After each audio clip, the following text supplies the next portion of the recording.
Aujourd'hui, c'est la 3e vidéo spéciale Noël. Je suis pressée de vous montrer mes nouvelles recettes pour vous proposer des alternatives à nos habitudes concernant cette fête traditionnelle de Noël, qui est la fête d'anniversaire de Jésus. Et on commence tout de suite avec au menu des entrées, un plat et une bûche. Aussi, un nouveau cadeau s'est ajouté dans le lot de tous les cadeaux à gagner dans mon jeu concours que j'ai lancé sur ma page Facebook. À gagner un t-shirt de The Green Family, allez voir leur site internet, ils ont plein de t-shirts trop cool. Ça, c'est le mien. J'aime trop, je le mets pour aller au sport. Et l'heureux gagnant pourra donc choisir son t-shirt et sa taille. Voilà! Allez, c'est parti! On commence avec les simili œufs de poisson de chez Caviar que l'on peut commander sur boutique vegan. Ils font 2 sortes de simili, un noir façon caviar et un orange façon œuf de saumon. Ce sont des simili faits à partir d'algues. Et pour ces simili œufs de saumon, je vous propose 3 idées de présentation. Tout d'abord, on va en faire des petites verrines avec une purée d'avocat. Donc vous prenez des avocats, vous les réduisez en purée, vous ajoutez le jus d'un citron pressé, ça donnera du goût et ça évitera aux avocats de noircir, un peu de sel, un peu d'épices pour guacamole. Je vous donne en exemple 3 petites verrines, décorées avec une petite tranche de pamplemousse et une petite branche d'aneth. Et bien que l'apparence et la texture soient bluffantes, je trouve qu'il manque tout de même un goût iodé dans ces simili.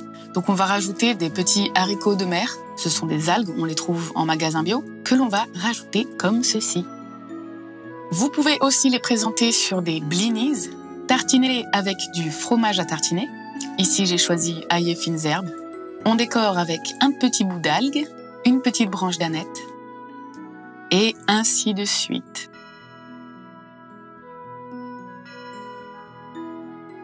Pour le caviar noir, présentez-le de la même façon sur un blinis avec du fromage à tartiner, un petit bout d'algue et une petite branche d'aneth. Là, je vous ai donné l'exemple sur 7 blinis. Je vous propose aussi de faire un tarama avec une base de houmous, un taramousse. Dans un mixeur, placez 200 g de pois chiches, quelques simili d'œufs de saumon, quelques algues et vous mixez. Et l'astuce couleur, c'est un peu de jus de betterave. Si vous faites mes millefeuilles de betterave, par exemple, gardez le jus. Et vous pourrez colorer votre taramousse pour qu'il devienne rose, comme le tarama. Et à l'aide d'une poche pâtissière, formez vos petites tartines de taramousse. Et voilà! C'est simple, hein?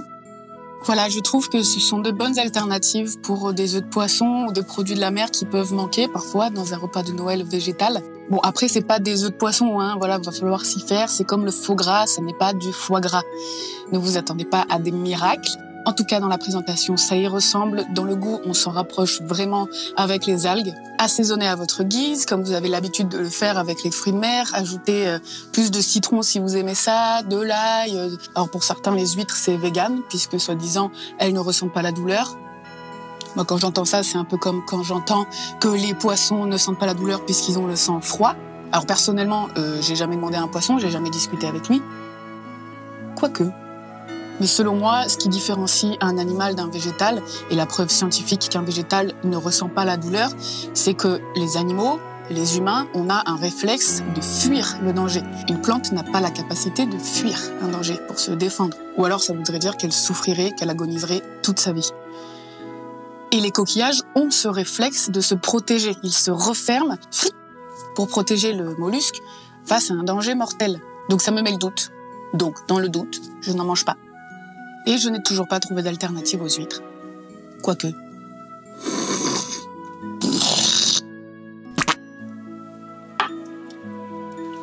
Ensuite, on s'attaque au plat de résistance. On va faire rôtir au four des patates roses, 2 par personne, que l'on va couper en accordéon, très délicatement.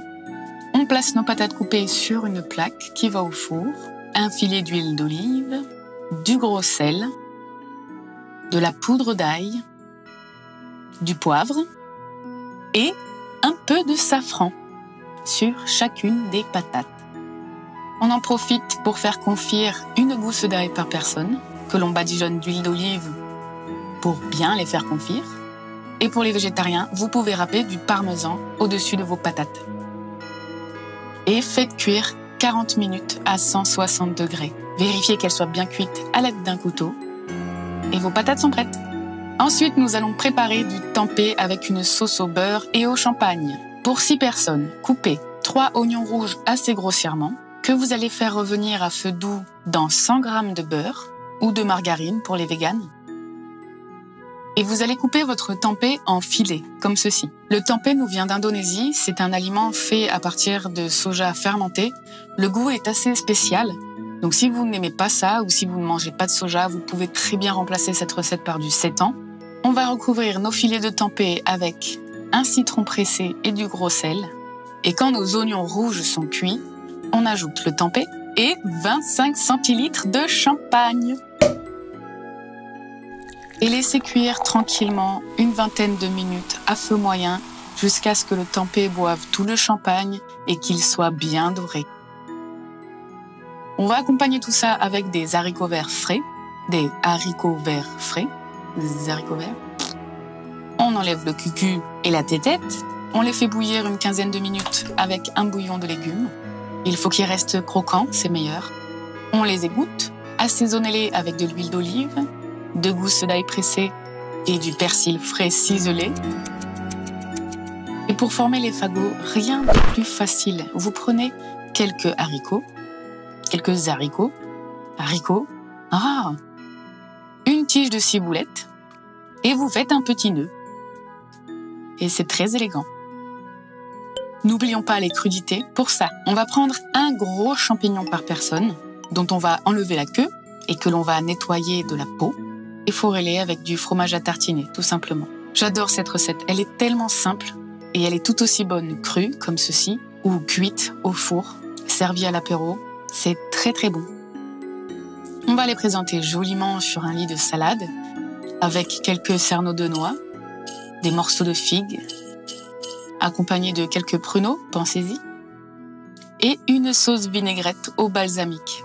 Et il ne nous manque plus que la bûche de Noël.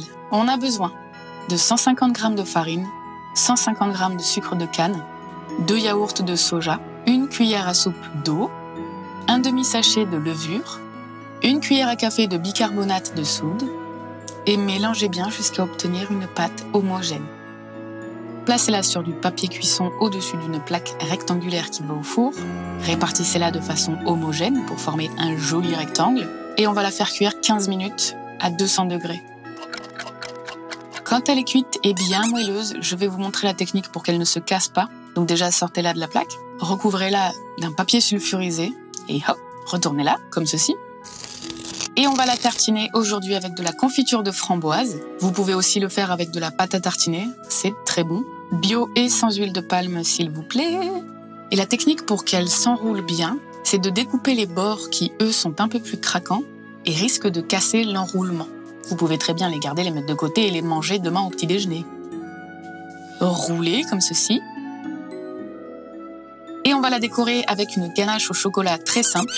Vous prenez 200 g de chocolat noir fondu, vous ajoutez 10 centilitres de crème d'amande, vous badigeonnez votre génoise roulée, comme ceci.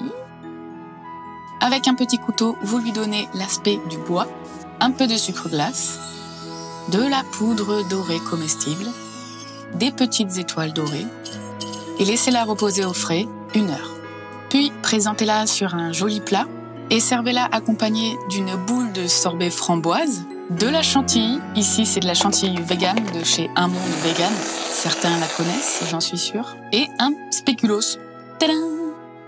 Et nous voilà à nouveau avec une table de réveillon pour 6 personnes, avec comme thématique la mer. Merci d'avoir regardé cette vidéo, j'espère que ces recettes vous plairont. Pensez à vous abonner à ma chaîne YouTube, à liker ma page Facebook et me suivre sur Instagram.